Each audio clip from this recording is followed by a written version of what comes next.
2019년도부터 2019년도부터 지금 일요일마다 주말 특강을 밤 10시에 하고 있습니다. 예. 그래서 주말 특강은 거의 대부분 여러분들 무방으로 참여를 하실 수가 있어요. 무방으로 공개 방송으로 일단 참여를 하실 수가 있으니까 많이들 들어주시면은 감사하겠습니다. 오늘 같은 경우에는 조금 러프하게 갈 겁니다. 기본적 분석으로 경기 사이클하고 필립스 곡선, 제가 이거 이제 예전에 많이 말씀을 드렸는데 이제는 여러분들이 시장을 어떻게 이제 다시 보셔야 될지에 관해서 일단은 이제 말씀을 드릴 거고요. 이걸 뭐 제가 작년 8월부터죠. 작년 8월부터 근 1년 동안 계속해서 일단은 말씀을 드렸어요. 근데 필립스 곡선 혹시 이 강의 처음 들어보시는 분 3번 한번 눌러보실까요? 최근에 들어오신 분들은 아마 이거 아마 처음 들어보실 겁니다. 필립스 곡선이라고 처음 들어보실 건데 제 기본적 분석 한번 들어보시면 됩니다. 아셨죠? 예. 성견 선생의 기본적 분석 한 번도 안 들은 사람은 있어요. 예. 근데 한 번만 들으신 분들은 없으니까 기본적 분석 일단은 여러분들 한번 들어보시고 예. 왜 성견 선생의 기본적 분석을 이제 여러분들이 좋아하시는지 한번 이제 좀 느껴보시면 될 것 같습니다. 자, 우리가 필립스 곡선이라는 게 있는데 여러분, 이거 들어가기 전에 제가 이제 한 가지 조금 보여드릴게요. 잠깐만요. 이거를 옆으로 제가 좀 당겨서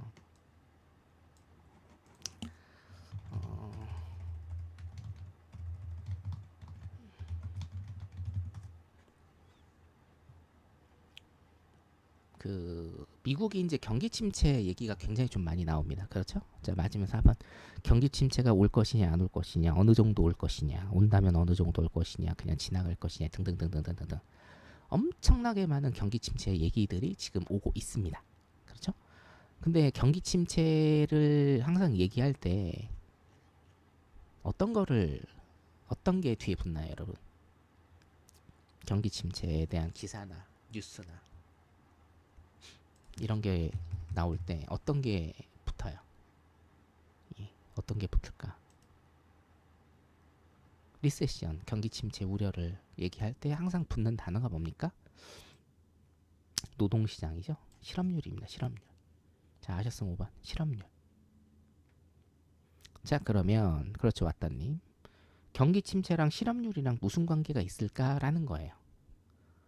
결론적으로 일단은 말씀을 드리면 경기 침체와 실업률은요, 뗄래야 뗄 수 없는 엄청난 관계입니다. 네.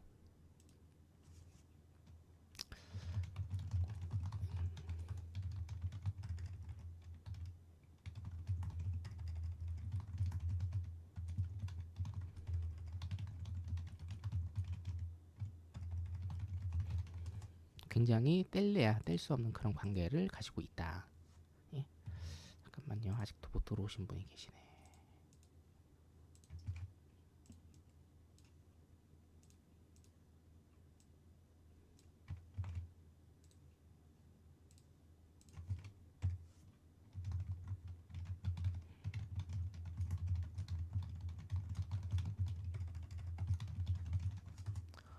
그러면 경기 침체와 실업률은 어떤 관계가 있느냐라는 거예요. 이 페드에서도 항상 우리 얘기를 했어요. 페드에서 파월이 항상 얘기를 했죠. 그 대표적인 게 제가 지금 보여드릴 건데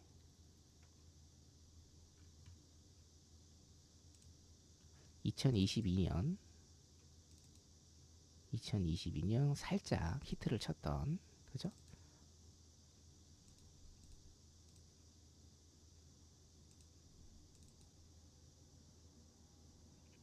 주말 특강 22년.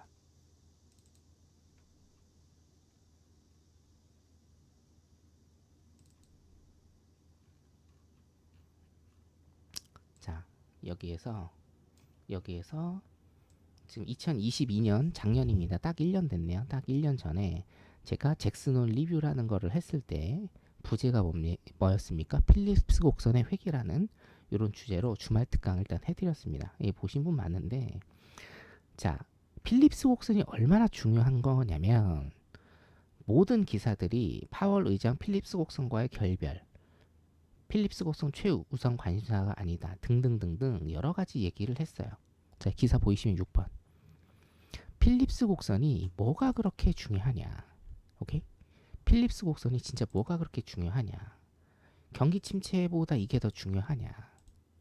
이거죠.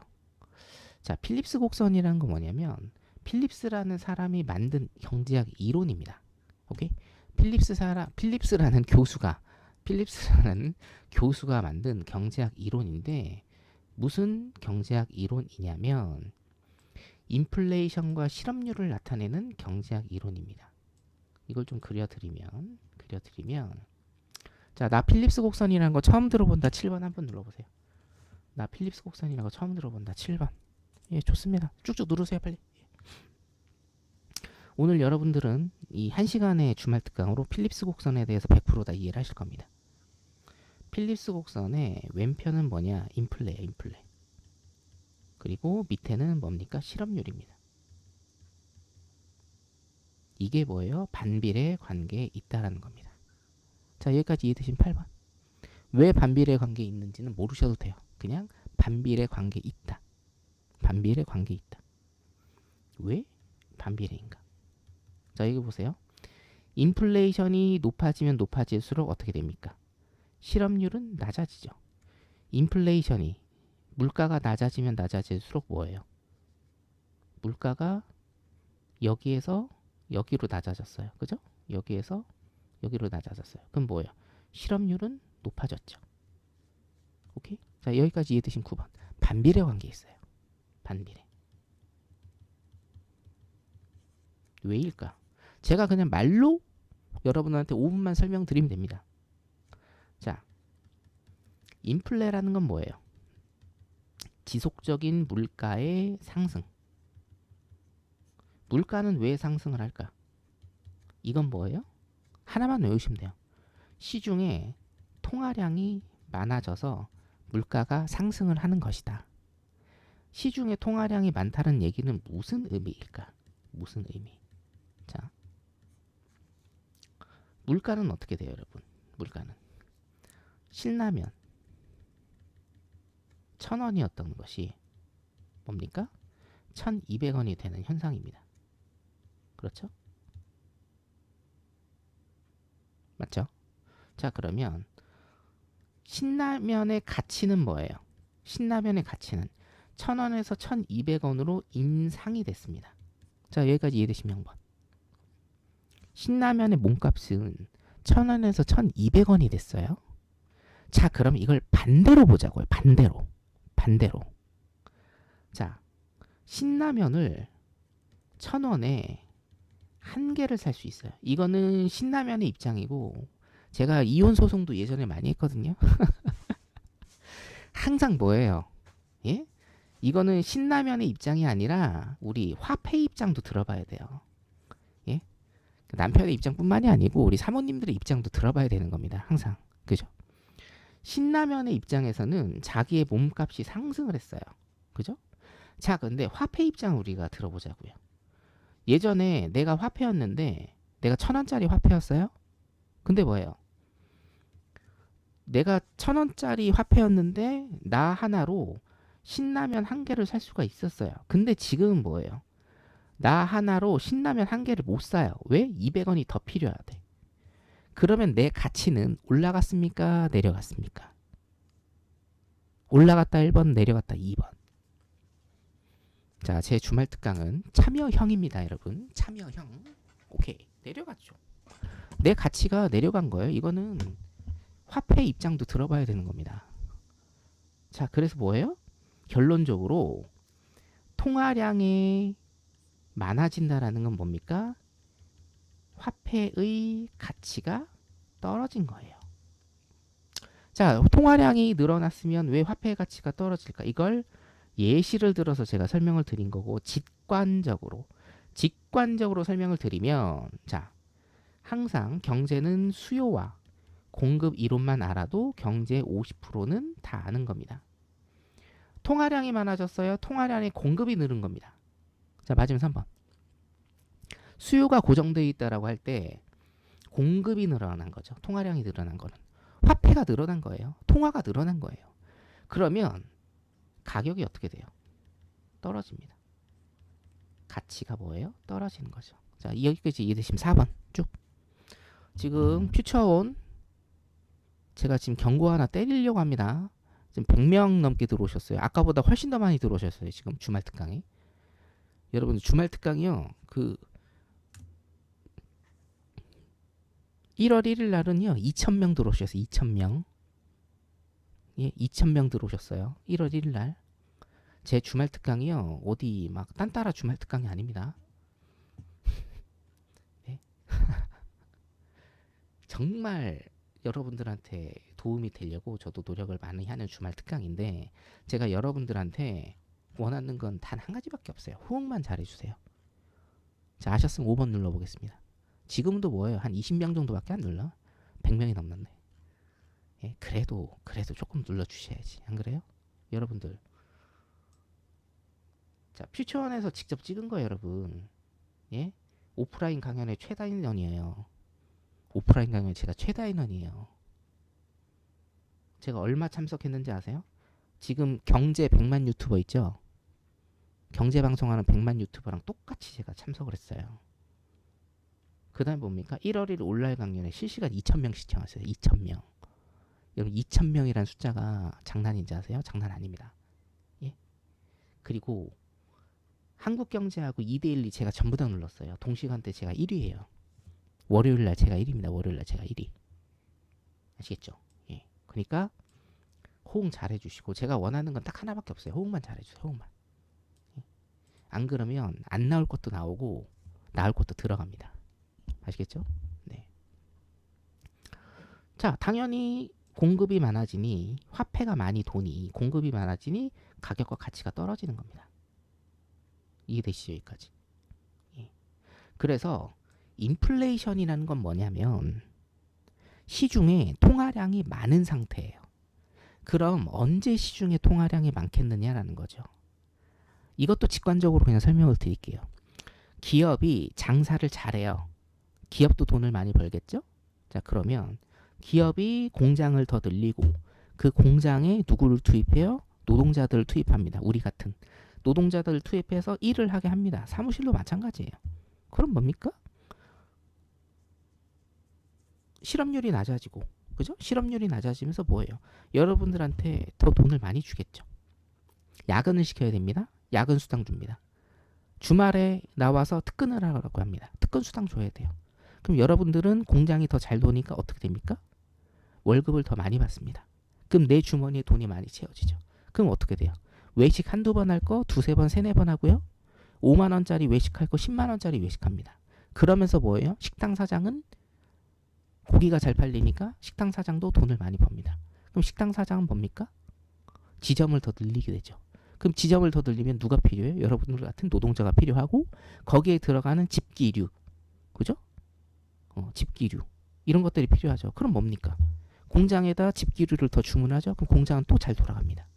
이게 경제의 선순환 구조입니다. 자, 이해되시면 6번. 그래서 인플레가 발생을 했다라는 것은 물론 이제 이 한 가지 이유는 아닌데 우리가 항상 기본이 중요하잖아요. 인플레이션이 발생을 했다라는 것은 뭐예요? 경기가 좋다라는 뜻이에요. 자, 이해되시면 7번. 인플레가 발생했다는 건 일단은 기본적으로 경기가 좋아졌다라는 겁니다. 자, 그러면 이게 필립스 곡선이 이해가 되시겠죠? 인플레가 높아지면 높아질수록 경기가 좋으니까 뭡니까? 실업률은 낮아지는 겁니다. 반대로 인플레이션이 낮아지면 뭐예요? 통화량이 돈이 잘 안 돈다. 돈이 잘 안 도니까 뭡니까? 경기가 안 좋다. 경기가 안 좋으니까 실업률이 높아지는 거죠. 자, 인플레이션이 여기 있었는데 뭐예요? 인플레이션이 떨어졌어요. 그럼 뭐예요? 실업률이 어떻게 돼요? 높아지는 거고. 자, 인플레이션이 여기 있었어요. 여기 있었는데 경기가 좋아졌다. 그럼 이쪽으로 가겠죠? 위쪽으로 가겠죠? 위쪽으로 갑니다. 그럼 실업률은 여기 있다가 뭐예요? 일로 가죠. 실업률이 뭡니까? 낮아지는 겁니다. 자, 그래서 인플레이션과 실업률은 반비례 관계에 있다. 이겁니다. 이게 경제학 이론의 필립스 곡선이라는 거예요. 자, 이해 되신 8번. 어려워요? 어렵지 않죠. 이게 그 경제학과 그러니까 이 정도로 배우는 거는 2학년 때 배우는 것 같은데 제가 잘 기억이 안 나네요. 저도 너무 오래돼서.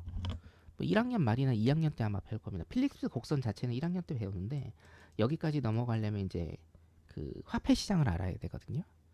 아마 예. 뭐 한 그 정도 될 건데. 여러분들은 지금 경제학 전공에서 1학년치를 다 하신 겁니다. 요것만 하시면 돼요. 요것만. 예. 어차피 뭐 예를 들면 총수요나 총공급법칙 뭐 이런 게 있거든요. 이런 건 요즘에 안 배운다고 그러더라고요. 예. 저까지만 딱 배웠고 요즘에는 그런 거 안 배운대요. 예. 자, 하여튼 그래서 여기까지 이해되시죠? 어렵습니까? 자, 쉽다 9번, 어렵다 0번. 예. 인플레이션하고 그래 실업률은요 완전 반대예요. 예. 이 또한 지나가림 0번. 그걸 이제 9번으로 제가 제껴드리겠습니다. 네. 이게 뭐예요? 그냥 필립스 곡선이에요 이게. 예.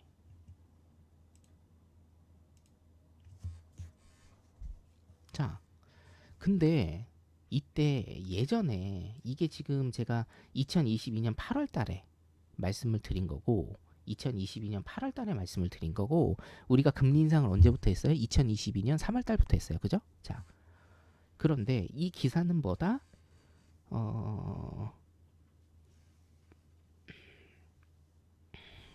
자, 파월이 월 필립스 곡선 최우선 관심사가 아니다.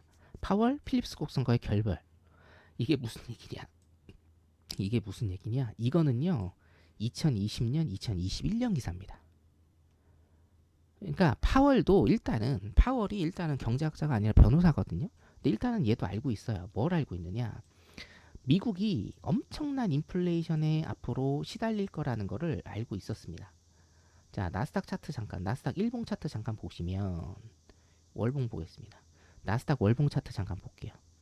자, 2008년 11월입니다. 여기. 그 13년 동안 엄청나게 많은 돈을 시장에 뿌렸어요. 자, 여기까지 보이시면 0번. 엄청나게 많은 시장에 돈을 뿌렸습니다, 여러분. 예? 어마어마한 돈을 뿌렸어요. 자, 통화량이 증대되죠. 제가 여기에서 지금 설명드렸죠. 그죠? 자, 인플레는 뭐예요? 통화량을 엄청나게 많이 뿌려서 뭡니까? 물가의 상승을 가져오는 거라고.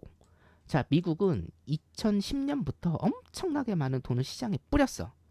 그러니까 뭐가 생겨요? 인플레이션이 생기는 겁니다. 자, 이해되시면 1번 여기까지. 이해되시죠? 왜 나스닥 차트, S&P 차트도 동일합니다. 왜 이렇게 많이 시장이 올랐는지 이제 이해되시죠? 그죠? 시장에다 경기 부양을 하기 위해서 돈을 어마어마하게 많이 뿌린 거야. 오케이? 그러니까 인플레이션이 엄청나게 많이 오른 거예요. 이거 상관관계 이제 이해되시죠? 무슨 얘기인지. 에? 돈을 시장에 많이 뿌려버리니까 뭡니까? 통화가 많이 돌잖아. 또 통화 승수라는 개념이 있는데 그거는 제가 좀 어려우니까 제껴둘게요. 한 배, 두 배를 통화량을 제가 잠깐만 설명드리면 통화 승수는 뭐냐면 한 배, 두 배를 시장에다 돈을 뿌리잖아요. 정부가 중앙은행이 그러면 이게 한 배, 두 배가 늘어나는 게 아니에요. 두 배, 네 배, 여덟 배가 늘어납니다. 이게 통화 승수예요. 자, 이해되시면 2번. 딱 여기까지만 알아두세요. 그러니까 정부가 돈을 막 두 배, 세 배로 뿌리잖아요. 그러면 두 배, 세 배로 가게랑 기업에서 돈이 도는 게 아니에요. 몇 배로 돈이 더 돌아요. 이해되시죠? 그러니까 정부에서 돈을 엄청나게 많이 뿌렸잖아요. 실질적으로 가게랑 기업은요. 더 큰 돈이 돌아다니는 거예요. 그러니까 뭐예요? 인플레이션이 발생을 엄청나게 한 겁니다. 자, 그러면 여기에서 우리가 뭐를 생각해야 돼요? 인플레이션이 너무 많이 발생을 하면 어떻게 됩니까? 화폐의 가치가 너무 많이 하락을 해요. 항상 과유불급이죠. 그죠?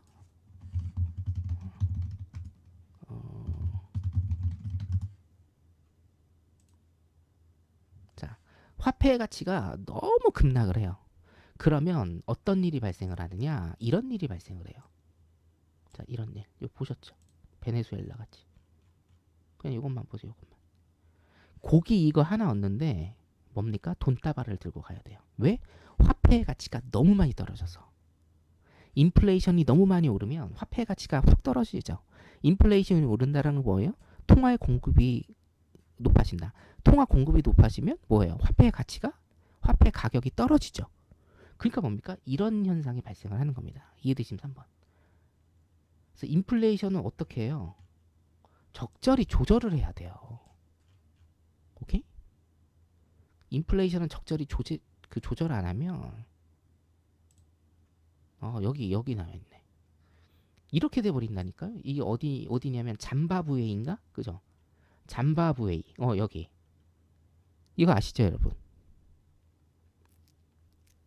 그렇죠. 물가가 엄청나게 높다는 얘기죠.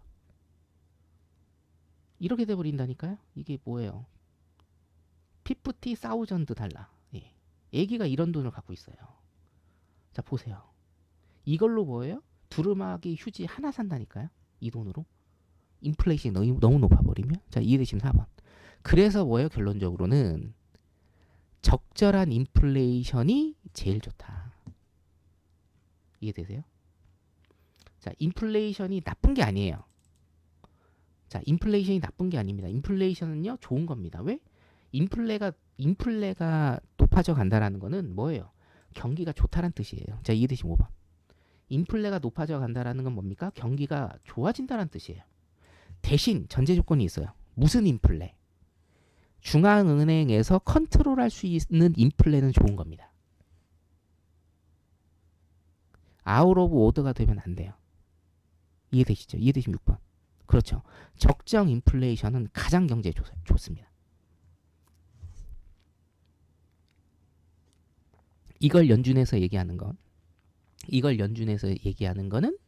2%대 인플레이션이고 연 2%. 근데 인플레이션이 작년 어디까지 갔어요? 9.1%까지 간 거예요. 페드에서 보는 게 2% 정도인데 작년 뭐예요? 9.1%까지 갔고 지금 몇 프로더라? 지금 오늘 제가 안 봤는데 3.9였나? 3.6이었나? 그죠? 예, 그 정도 되죠. 예, 그래도 높은 편입니다, 여러분. 자, 1년 6개월 동안 소위 얘기해서 연준에서 개지랄을 했어요. 그래서 뭐예요? 떨어뜨린 게 지금 9.1에서 3%대입니다. 3% 후반. 오케이. 그래서 결론적으로는 여러분들이 아셔야 될 게 필립스 곡선. 자, 인플레이션이 이렇게 과도하면 어떻게 됩니까? 인플레이션을 떨어뜨리기 위해서 뭐가 높아져야 된다. 네, 실업률. 제가 개지랄이라고 했나요? 제가요? 내가 뭐라고 했지? 기억이 안 나는데. 네. 자, 이거 녹화 안 뜹니다. 예. 예, 편집하겠습니다. 네. 잘 기억이 안 나는데. 예. 개지랄이라고는 안 했을 겁니다. 개지랄이라고 하는 게. 예. 자, 그래서 여러분 필립스 곡선, 인플레이션과 실업률과의 관계만 일단은 아세요. 예. 인플레이션과 실업률의 관계만 일단 아시면 돼요. 자, 그러면 경기순환 사이클을 일단 해야 되는데 이거 지금 처음 들어보시는 분은 0번 경기순환 사이클. 야, 이거 처음 들어봅니다. 네네네. 많으시네. 오케이, 하겠습니다. 아니, 많으시면 안 하려고 했는데 할게요. 경기순환 사이클은 뭐냐면요, 여러분. 경기는 1번과 4번만 하시면 돼요. 1번, 2번, 3번, 4번. 1번은 후퇴, 2번은 하향, 3번은 회복, 4번은 상향. 이거 안 해오셔도 됩니다. 대신 경기는 뭐예요? 1번과 4번만 하시면 돼요. 무슨 얘기냐면 경기 사이클입니다. 항상 경기는 이렇게 돌아가요. 1번과 너무 못 그렸네. 인간적으로 좀 그렇다 이거는. 경기는요. 1번과 2번과 3번과 4번만 하시면 돼요. 예?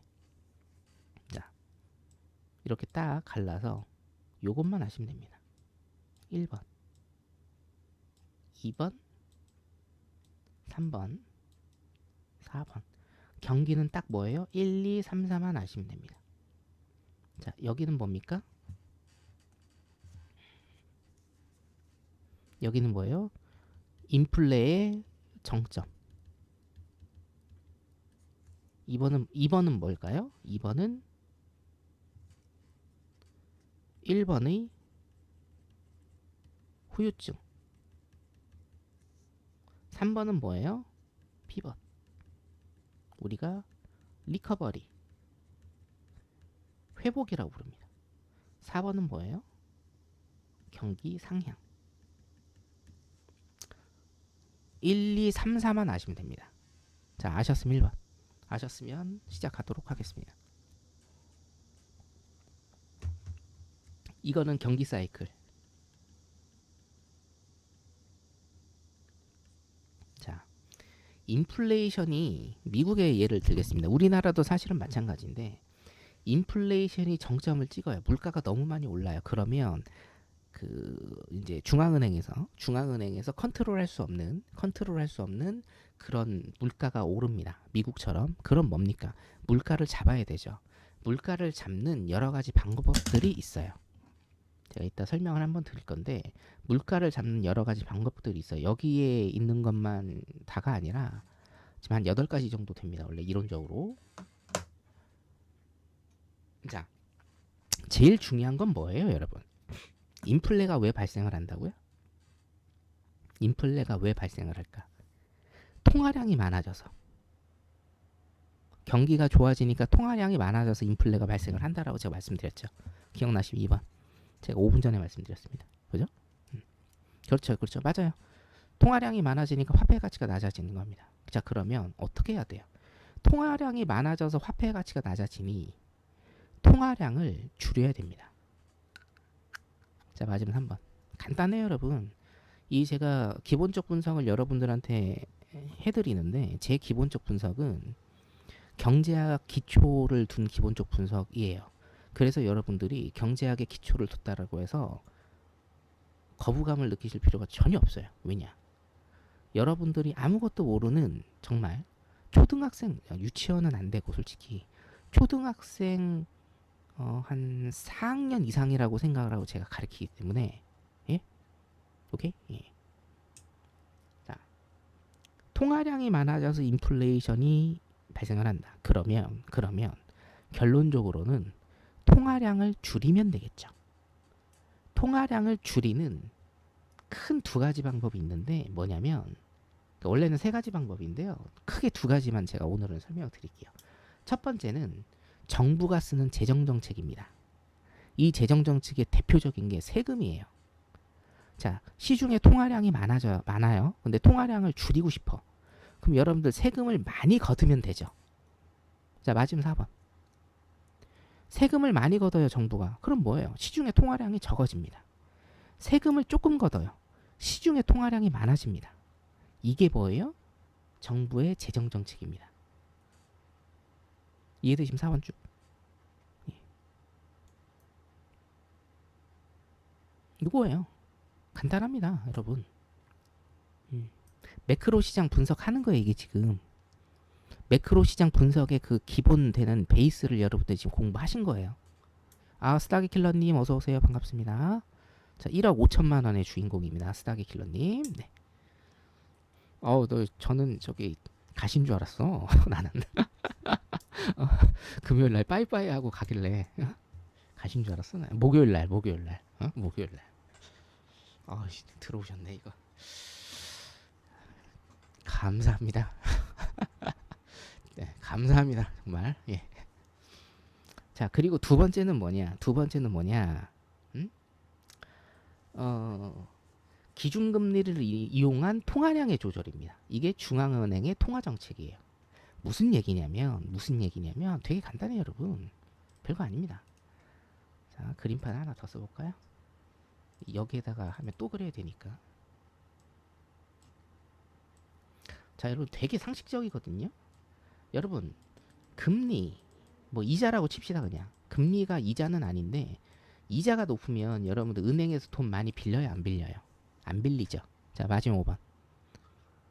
금리가 높으면 여러분들 돈 많이 빌려요, 안 빌려요? 안 빌린다고.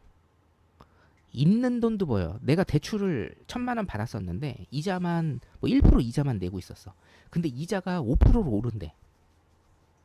그러면 어떻게 돼요? 나는 돈을 더 빌리는 게 아니라 그 돈을 갚고자 하죠. 이자가 높아지니까. 이해되십니까? 그리고 기업 같은 경우는 어때요? 내가 어디에다 이제 투자를 하려고 그래. A 기업이 100억을 대출받아서 어디에다 투자를 하려고 해. 근데 금리가 많이 높아졌어. 그럼 내가 대표면은 투자를 해야 안 해요? 안 합니다. 그리고 투자금 유치한 거 이번 달에 재연장 할지 안 할지 그거를 판단해야 되는데 금리가 너무 높아진 거야. 그럼 나는 어떻게 해요? 그 돈 회수해서 은행에 넣죠. 그래야 뭡니까? 내가 돈이 더 되니까. 자, 맞으면 7번. 자, 이 일련의 과정들이 지금 통화량이 느는 거예요? 주는 거예요? 돈이 돕니까? 안 돕니까? 돈이 안 돈다고요. 그래서 뭐예요? 중앙은행은 금리 조절을 통해서 기준금리입니다. 그러니까 금리도 여러 가지가 있는데 중앙은행은 기준금리 조절을 통해서 통화량을 늘렸다 줄였다 하는데 지금은 인플레이션이 많다, 통화량이 많다, 화폐가 많이 돌아다닌다. 그럼 화폐를 줄여야 된다. 통화량을 줄여야 된다. 그래서 뭐예요? 기준금리를 올려버리는 거예요. 자, 이해되신 8번. 이게 지금 작금의 미국의 상황입니다. 이해가 쭉 되세요? 왜 미국이 자꾸 기준금리를 지금 올리려고 하는지? 1년 반 동안 계속 올렸는지? 자, 나 몰랐는데 확실히 이해된다. 9번 한번 눌러보십시오. 나 이제 확실히 이해된다. 예. 이게 뭐예요? 이게 지금 미국이 1년 반 동안 해온 일이에요. 그리고 앞으로 해올 일이고, 예, 앞으로도.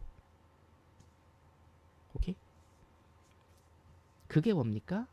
경기 사이클의 1번입니다. 인플레가 정점을 찍으면 이건 이제 이 선은 경기라고 보시면 돼요. 이 선은 경기입니다. 경기.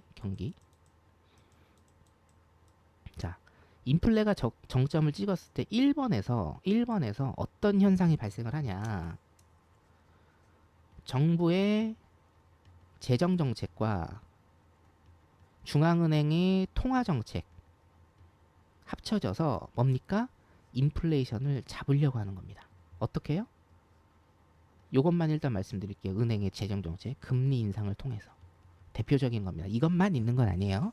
근데 대표적인 게 요즘에는 금리 인상, 금리랑 채권입니다. 근데 채권은 여러분들 지금 말씀드리면 조금 어려울 수 있으니 모르시는 분들은 그냥 일단 요거는 넘어가고 금리만 제가 말씀드릴게요. 금리만. 요 정도 충분하죠? 이해되시죠? 예. 그래서 이 1번에서 지금 하는 일이 뭐예요? 인플레가 정점을 찍으면 금리를 올려서 뭡니까?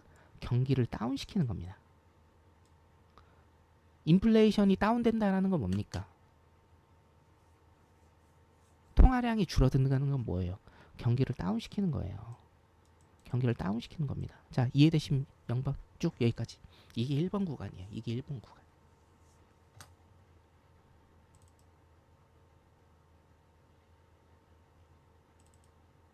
오케이? 자, 그럼 2번 구간은 뭐냐? 2번 구간이 사실은 굉장히 중요한 구간입니다. 이게 뭐예요? 이게 경기 침체 구간이에요. 2번이. 경기 침체 구간입니다. 자, 2번에서는 무슨 일이 일어나냐면 1번에 대한 후유증입니다. 1번에 대한 후유증. 1번은 뭐예요? 금리를 이빠이 올렸어요. 그쵸? 그래서 인플레이션은 잡았어요. 오케이? 근데 금리를 굉장히 많이 올려서 인플레이션 잡았는데 기업이나 가게 같은 경우에는 어때요? 이자 때문에 힘듭니다. 자, 맞으면 1번. 신규 투자도 못하고요. 이미 대출 받았던 거. 이미 대출 받았는데 내가 현금이 없어요. 그럼 뭐예요? 못 갚죠. 그럼 뭡니까? 변동금리로 내가 계속 이자를 내야 된다고. 가게도 마찬가지고 여러분들도 마찬가지고. 여러분들 2, 3년에 대출 받았던 거 지금 금리 다 올랐을 겁니다. 왜냐? 6개월 변동금리 쓰실 거예요. 아마 거의 대부분 6개월 변동금리 씁니다. 은행원들이 그렇게 꼬셨을 겁니다. 아, 이거 금리는 거의 변하지 않으니까 변동금리 하셔도 상관없죠. 이게 만약에 금리가 내려가면 선생님이 혜택 보는 거니까. 근데 지금 뭐예요? 금리가 엄청 올랐다고. 1번의 후유증이 뭐예요? 쉽게 얘기해서 어려움이에요. 어려움. 자, 이해되시면 2번. 그래서 2번 구간은 뭡니까? 어려움입니다. 당장 기업의 지출이 많아지면 여러분들 뭐가 발생합니까? 여러분들 일하는 시간 줄이죠. 그 다음에 뭐예요? 여러분들 잘라요. 그죠? 여러분들은 어때요? 월급이 줄으니까 어떻습니까? 돈을 잘 못 씁니다. 아끼고 아껴야 돼요. 그 다음에 뭐예요? 만약에 잘리면 완전 나가리 나는 겁니다. 자, 이해되시면 한번. 그래서 뭐예요? 여기서도 통화량이 늘지 않아요. 절대로. 여기서도 통화량이 안 늡니다. 그러면서 뭡니까? 1번에 후유증이 생깁니다. 금리 인상으로 인한 후유증. 바로 뭐예요? 챌린저님 빙고. 실업률의 상승이 여기서 생기는 거예요. 오케이? 실업률의 상승이 여기서 생기는 거예요. 그래서 뭐예요? 첫 번째로 돌아가는 겁니다. 인플레이션과 실업률은 뭡니까? 그래서 역의관계가 있어야 되고, 인플레이션이 낮아진다라는 건 뭡니까? 실업률이 상승한다라는 얘기입니다. 자, 이해되시면 4번. 그래서 자, 미국 같은 경우에는 뭐예요? 지금 1번은 일단은 지났다고 봐요. 1번은. 그죠? 1번은 지났다고 보고. 그럼 뭡니까? 2번 국면에 와야 된다라는 거예요. 2번 국면에. 후유증의 국면, 실업률이 상승하는, 경기가 어려워지는 그 국면에 와야 돼서 경제학자들이 뭐라고 얘기하는 거예요? 경기 침체가 온다라고 얘기를 하는 겁니다. 저도 마찬가지고. 자, 이해되시면 5번 쭉. 이게 지금 여러분 인플레이션이 잡혀가고 있다고 해서 마음을 놓을 수 없는 이유예요. 이론적으로는 지금 뭐예요? 경기 침체가 이제 앞으로 와요. 언제? 제가 그 7월 초에 주말 특강할 때 말씀드렸잖아요. 7월 초에 주말 특강할 때 금리 인상 중단하고 15개월 있다. 그죠? 금리 인상 중단하고 15개월 있다. 그죠? 예. 그게 2번 국면이라 이겁니다. 그래서 뭡니까? 인플레이션과 실업률은 음의 관계가 있다는 겁니다. 자, 오늘 처음 들어오시는 분들 이거 이해되시면 6번. 그래서 경기 침체 얘기가 나오면 무조건 뭐예요? 실업률 얘기가 나올 수밖에 없어요. 그리고 이게 제일 중요한 지표예요. 제 방송을 오래 들어보신 분들은 아마 아실 겁니다. 제가 2021년부터 금리 인상을 예언을 한 사람이고, 예? 금리 인상을 예언을 한 사람이고, 그때부터 제일 망해.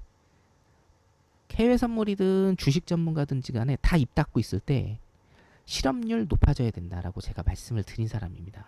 TV 나와서. 자, 기억나시면 7번 여러분. 기억나시는 분들은. 그때부터 제가 실업률 높아져야 된다라고 TV 나와서 말씀을 드린 사람이에요. 2021년부터. 응? 자, 그런데 지금 요거 먼저 볼게요. 그런데 문제가 있어요. 뭐냐? 자, 이거 오늘 뽑은 데이터입니다. 제가 실업률이 3.5%예요. 여기 보이세요? 거의 뭡니까? 이게 1950년대부터거든요. 여기가 1950년도입니다. 실업률이 거의 역대 최저입니다. 지금. 그죠?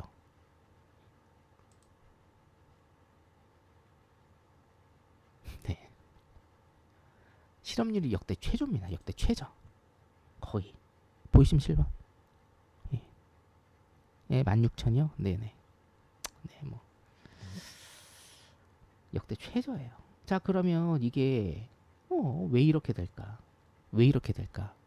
아니, 실업률이 높아져야 되는데 왜 이렇게 될까라는 겁니다. 여기에 대해서는 제가 7월 1일 날 일단 설명을 좀 드린 게 있어요. 그거를 제가 요거 끝나고 올려드릴 테니까 그 7월 1일 날 했던 주말 특강 한번 참고해 보세요. 안 보신 분들은 아셨죠? 예. 7월 1일 주말 특강 일단 참고해 보시고, 자, 실업률이 최고점을 찍으려면 고점을 한 7% 정도는 가야 됩니다. 네, 7% 정도 일단 가야 되는데 고점을 찍으려면 지금으로부터 15개월 이상 걸립니다. 그럼 그때까지는 좋은 시장이냐? 아니에요. 절대 아닙니다. 자, 그래서 지금은 2번 국면의 초입 단계다. 2번 국면의 초입 단계다. 3번 국면 같은 경우에는 제가 이건 짧게 설명드릴게요. 3번 국면 같은 경우에는 뭐냐? 3번은 회복입니다. 실업률이 굉장히 최고점을 찍고 사람들이 진짜 죽어나요. 너무 죽겠다라는 생각을 합니다. 나 좀 살려달라. 이럴 때 뭐예요? 중앙은행은 여기에서 뭡니까? 금리 인하를 합니다. 금리 인하를 할 테니 돈 갖다 써. 그럼 뭡니까? 돈을 많이 쓰니까 돈을 많이 빌리죠. 통화량이 증대돼서 이때부터 뭐예요? 인플레가 다시 살아나면서 경기가 순환이 되는 겁니다. 자, 이해되신 8번. 이게 3번 국면이에요. 그게 3번 국면. 오케이? 이게 뭐예요? 피벗. 우리가 흔히 피벗이라고 얘기하는. 어디 갔니? 이게 우리가 피벗이라고 흔히 얘기하고 리커버리, 회복이라고 얘기하는 회복기입니다. 회복기. 사람들이 죽어나요? 그때 뭐예요? 뒤늦게 중앙은행에서는 금리를 인하해서 뭡니까? 돈 갖다 써. 경기를 회복시키고 이 경기 회복이 조금 과열 양상을 당연히 보이겠죠. 그때 뭡니까? 그때가 4번. 인플레이션이 또 많이 오를 때. 그러면 여기에서 또 뭘 하겠어요? 여기에서 또 금리 인상을 또 하는 겁니다. 1번 국면이 또 나오고 2번 국면으로 가고 3번 국면, 4번 국면, 또 1번 국면. 이게 뭐예요? 경기 사이클입니다. 자, 이해되신 9번. 여러분들 그렇게 어렵지 않죠. 오늘 저기 아직 안 끝났어요? 네. 오늘 필립스 곡선이라는 경제학 이론과 경기순환 사이클에 대해서 여러분들 배웠는데 거시경제학에서 제일 중요한 1번과 2번을 배우신 겁니다. 자, 나 이거 이해된다. 0번 한번 눌러보세요. 예, 특히나 처음 오신 분들은 혹시 이해되면 이게 매크로 시장이에요. 여러분 별거 없어요. 제 주말 특강 기본적 분석은요 이런 강의입니다. 이런 강의예요. 그래서 계속 들으시는 거예요. 뭐 이런 강의입니다. 자, 그런데 그 중에 한 가지를 일단 제가 말씀을 드리면, 그러면 이제 기사에서 이런 게 되게 많이 나오거든요. 요즘에 경기 침체는 없는 것인가? 왜냐? 노동시장이 굉장히 견고합니다. 뭐 실업률 굉장히 좋죠. 아까 3.5% 제가 보여드렸잖아요.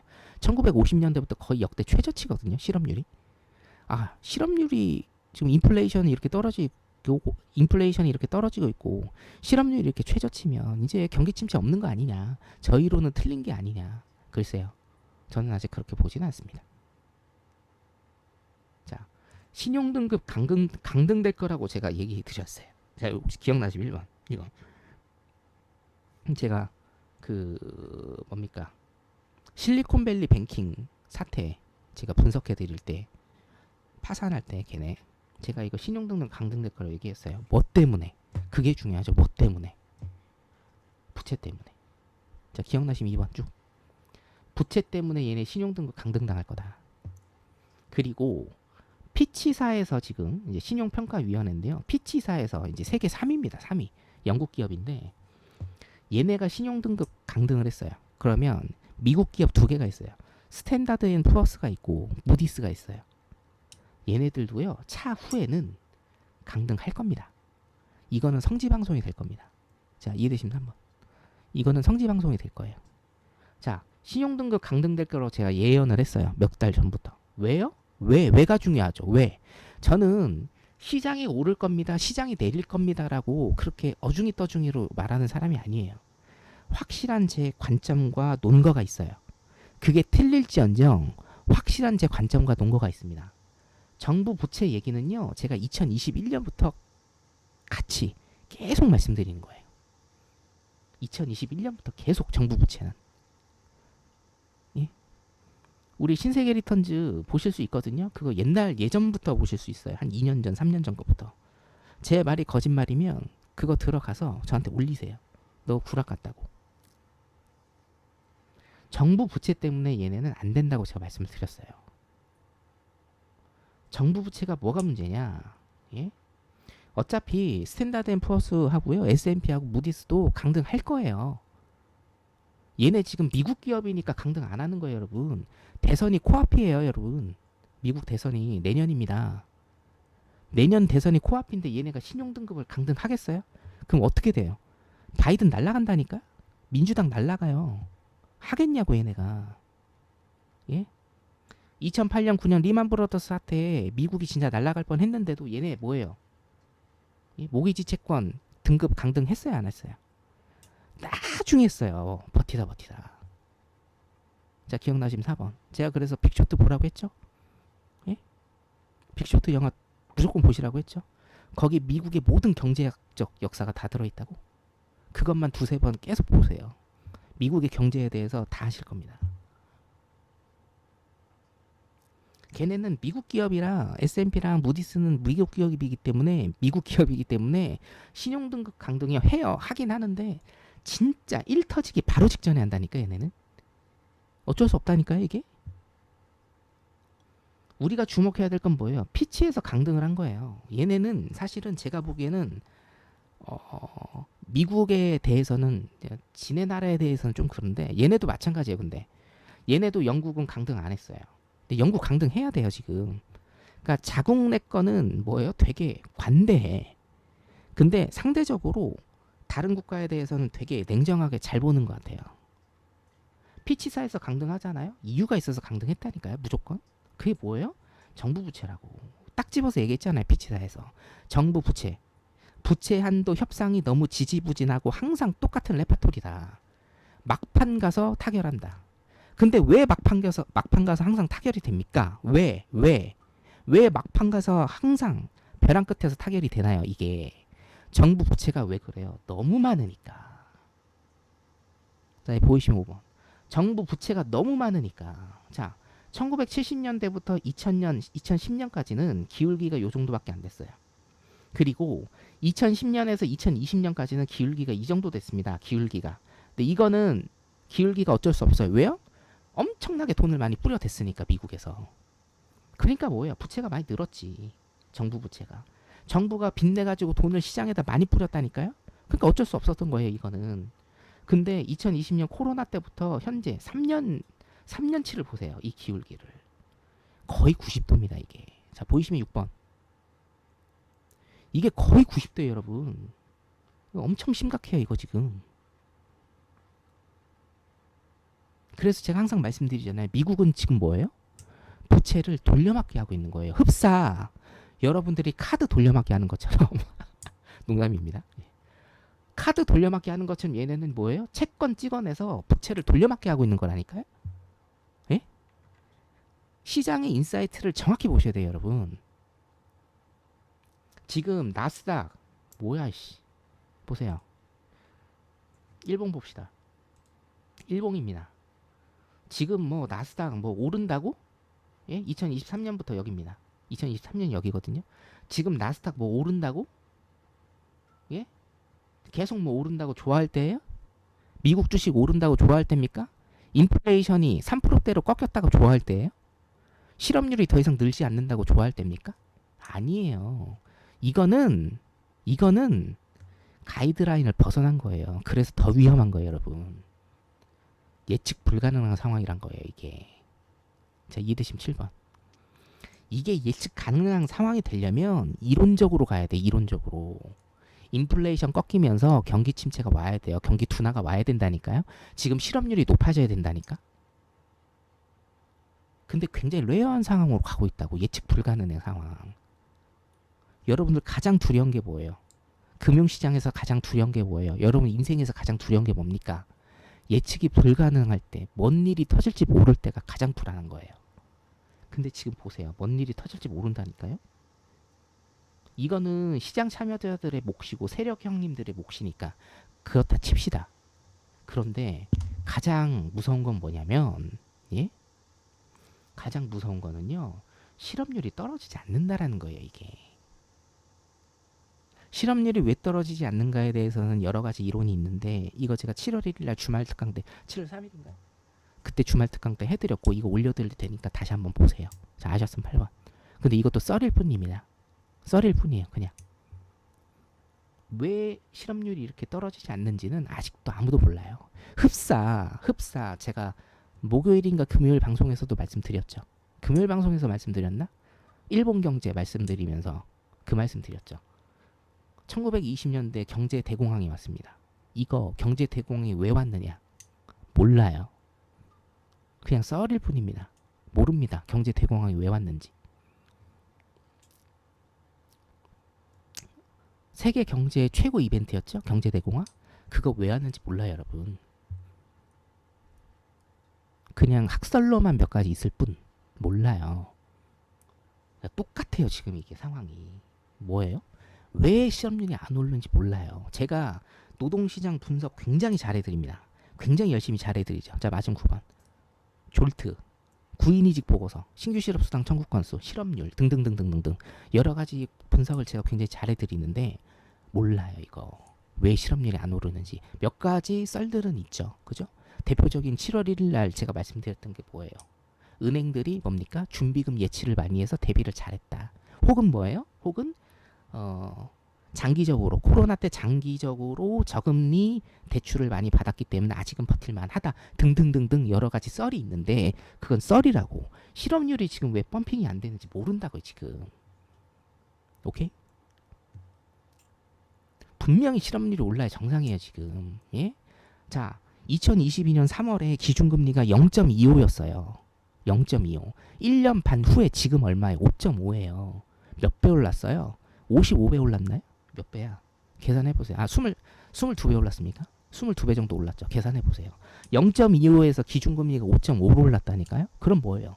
시중금리, 은행에서 받아 처먹는 금리. 죄송합니다. 자, 편집. 은행에서 받아 드시는 금리는 더 오른다라는 거예요. 왜? 걔네들도 장사해야 되니까. 중앙은행에서 돈 받아서 걔네들도 장사해야 되는데, 에? 여러분들 시중금리 2% 3%대짜리 대출 있어요, 우리나라? 없다니까? 이게 더 중요한 거예요, 이게. 예측 불가능한 상황이 계속되고 있어요. 근데 한 가지 팩트는 뭐예요? 우리가 눈으로 확인할 수 있는 건 정부 부채가 이거 프레드입니다. 프레드는 뭐냐면요. 공식적인 사이트라 보시면 됩니다. 아셨으면 0번. 이거는 공식적인 사이트예요. 제가 어디 어중이 떠중이 사이트에서 지금 갖고 온 거 아니에요. 프레드입니다. 프레드.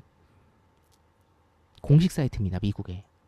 부채가 엄청나게 늘었다는 거. 이거 팩트고 두 번째 뭐예요? 이거란 얘기. 이거 뭔지 아세요? 이거 뭔지 아시죠? 제가 많이 보여드렸잖아요. 이거 처음 보시는 분 1번. 이거 처음 보시는 분 1번. 이 그래프. 처음 보시는 분 1번. 이게 뭐냐면요, 여러분. 1년에 미국 정부가 내야 될 이자입니다. 자, 아셨습니까? 1년에 미국 정부가 내야 되는 이자예요. 이자. 자, 2020년입니다. 여기가 2020년. 2020년에서 3년 지났습니다. 3년 동안 이 기울기 보세요. 개인 같으면요, 숨만 쉬어도 죽어요. 이자가 3년 동안 이렇게 올랐다니까요. 기울기 보세요. 기울기 여러분. 자, 2010년에서 2020년 어떻게 됩니까? 기울기 완만하죠. 이 정도면. 엄청나게 돈을 많이 뿌려댔는데도 기울기 완만해요. 근데 뭐예요? 이만큼 올랐다니까요? 3년 동안? 이게 지금 말이 된다고 생각하세요, 여러분? 이게 팩트예요. 이게 인사이트예요. 자, 얼마나 심각한지 이해되시면 3번. 미국을 왜 걱정하느냐? 미국 당연히 걱정해야죠. 미국이 잘 살아야 됩니다. 그래야 우리한테 해가 안 끼쳐요. 우리가 잘 사는 건 아닌데 그래야 우리한테 해가 안 끼친다니까요. 미국 추종론자는 아니에요, 제가. 근데 뭐예요? 어쩔 수 없이 얘네가 문제없이 가야 돼요. 그래야 여러분도 문제 없다니까요. 그래야 여러분들도 문제 없어요. 미국이 잘 되기를 바라야 돼요, 여러분. 어쩔 수 없습니다. 이게 팩트예요. 이게 팩트, 여러분. 보세요. 이게 팩트라니까요. 이 정도에서 제가 말씀드렸어요. 얼마냐면 이 정도에서 제가 작년에 말씀드린 게 700조 정도, 700조 이자로만. 그러니까 여러분들 미국이란 나라는 숨만 쉬어도 700조가 나가요, 이자로.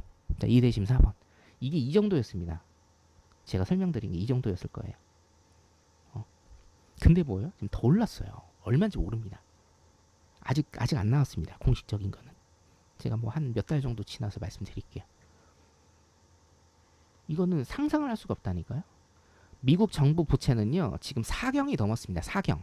4경. 4경이요. 4경. 예? 근데 중요한 게 뭔지 아십니까? 예. 중요한 걸 제가 말씀드릴게요. 4경 달러입니다. 자, 이해되시면 5번. 여러분, 4경 달러입니다. 4경. 아, 뭐 몇천억 플러스 뭐 몇 배네. 예. 달러로 계산하셔야 됩니다. 달러입니다. 이거를 뭡니까? 그냥 대선이 내년이라 쉬쉬하고 있는 거예요. 피치에서 신용등급 강등한 거요? 당연한 겁니다, 이거는. 어? 잠깐만요. 당연한 거예요. 부채가 이렇게 많이 늘고 1년에 내야 되는 이자가 이렇게 높은데, 예?